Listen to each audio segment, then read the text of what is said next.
Allahu Akbar. Takbir! Allahu Akbar. Takbir! Allahu Akbar. Allah Akbar. Masyaallah, masyaallah. Ada anak yang kurang ajar kepada orang tuanya. Bagaimana caranya berbakti kepada orang tua yang telah wafat? Apakah anak ini masih dapat ampunan Allah Subhanahu wa taala? Datanglah seorang bapak mengadu kepada Umar bin Khattab. Assalamualaikum Khalifah Amirul Mukminin Umar bin Khattab. Waalaikumsalam. Ini anak saya kurang ajar, tolong dihajar dulu. Kata Umar bin Khattab orangnya bijaksana. Dia tidak mau main pukul, dia tanya dulu, kenapa kau kurang ajar pada bapakmu? Hai Umar bin Khattab, kata anaknya, ya, apakah seorang anak itu punya hak terhadap bapaknya? Ya. Apa hak anak? Mencarikan ibunya yang solihah, memberikan nama yang baik, memberikan makanan yang halal. Itu hak anak. Kata anaknya, ibuku tidak baik, makanku tidak halal, namaku pun tak baik. Apa kata Nabi kepada bapaknya? Apa kata Umar kepada bapaknya? Laqad aqaqtahu qabla an ya'aqqa alaik. Sebelum anakmu durhaka kepadamu, kau sudah durhaka duluan kepada anakmu. Jadi kalau begitu, ada anak durhaka, ada bapak Ini jangan sampai anak bapak tahu. Nanti dia pulang, anak durhaka kok. Dia senyum, kau bapak durhaka. Ibunya tak baik, namanya tak baik, makannya tak baik. Kasih dia nama yang baik, kasih dia makan yang halal. Kadang-kadang kenapa otaknya tak lurus? Karena makannya tak halal. Dikasih dia makan riswah, makan sogok, makan haram. Kenapa kau kasih makan haram? Gimana lah Pak Ustadz, yang haramnya aja pun payah. Astagfirullah. Allah sediakan alam semesta begitu banyak yang halal. Kenapa kau kasih dia makan haram? Jangan pernah kasih anak makan haram. Pesan kakek saya, datuk saya, kalau bahasa kampungnya grandfather. Cucuku 40 orang, yang satu ini jangan sekolah umum. Maksudnya saya tak dikasih sekolah umum, maka saya tak pernah sekolah umum. Sekolah ibtidaiyah, sanawiyah, aliyah, al-azhar, Maroko, Sudan, tak pernah sekolah umum. Cucuku yang ini jangan sekolah umum, jangan kasih makan haram, nanti otaknya gelap. Cucuku yang ini jangan kalian kasih makan haram, nanti otaknya gelap. Pesan itu disampaikan almarhumah mak saya ke saya.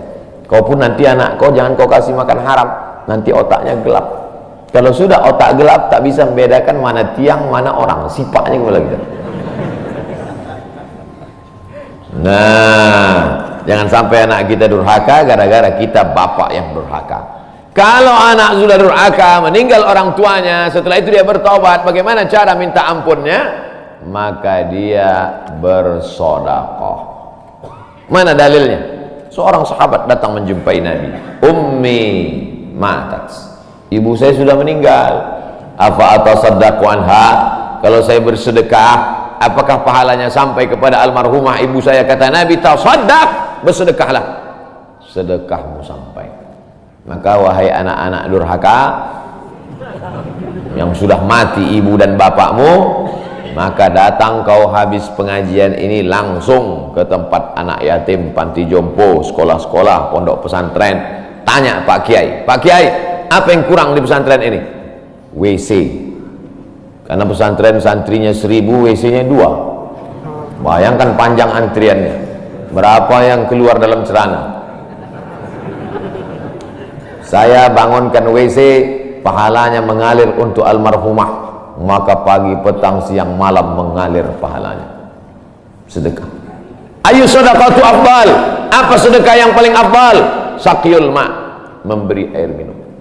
Sedekah yang paling afdal, kasih air minum. Saya ceramah di Banjarmasin, di depan rumah seorang pejabat. Itu ada kulkas, tapi nggak sampai beku, freezer. Setiap dipencet keluar air dingin. Gelasnya dikasih pakai rantai besi, takut dilarikan tukang ambil aluminium. Buat wakaf untuk almarhumah. Nah, itu bagus kan. Saya ceramah di Malaysia, di pintu masjid itu ada kotak box. Kalau kita ambil satu botol, keluar botol baru. Ambil satu botol, keluar botol baru. Wakaf untuk itu bagus, sedekah. Jangan sedekah teh botol, nanti dia kena diabetes.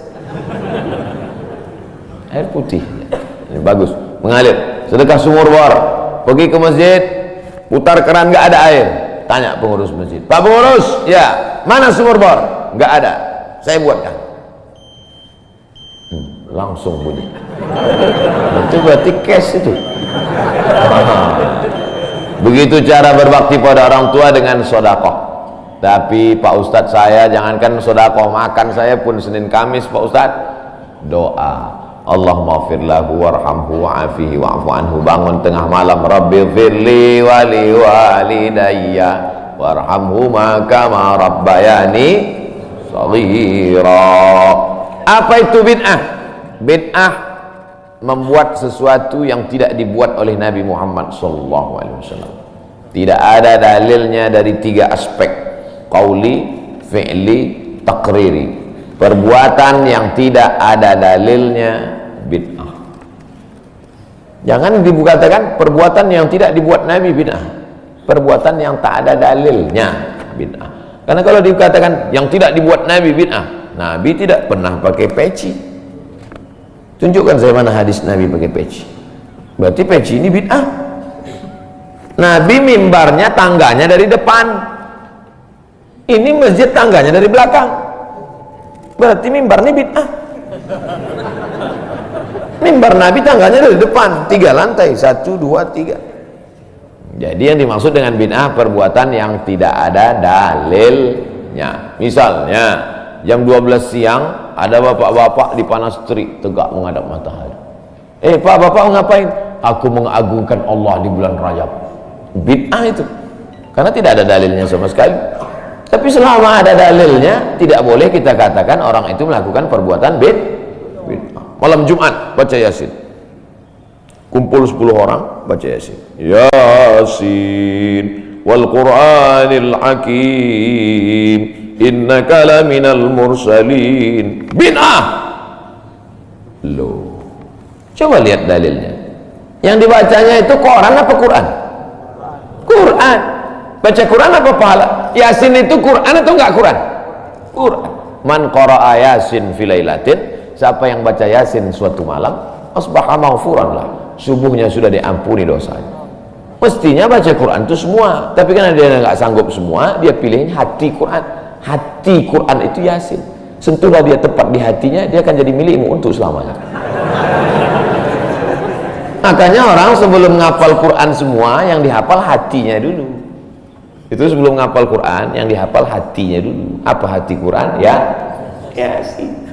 Tapi jangan hatinya aja seumur hidup, yang lain juga. Nah, jadi jangan salahkan orang baca Yasin. Baca Yasin bid'ah. Loh, Yasin kan Quran. Baca Yasin malam Jumat nggak masalah. Seumur hidup baca Yasin masalah. Karena banyak surat yang lain. Baca juga Al-Fatihah, Al-Baqarah, Al-Nisa, Al-Imran, Al-Nisa, Al-Maidah, Al-An'am. Nah, jadi mudah. Perbuatan tidak ada dalilnya bid'ah. Selama ada dalilnya tidak bid'ah.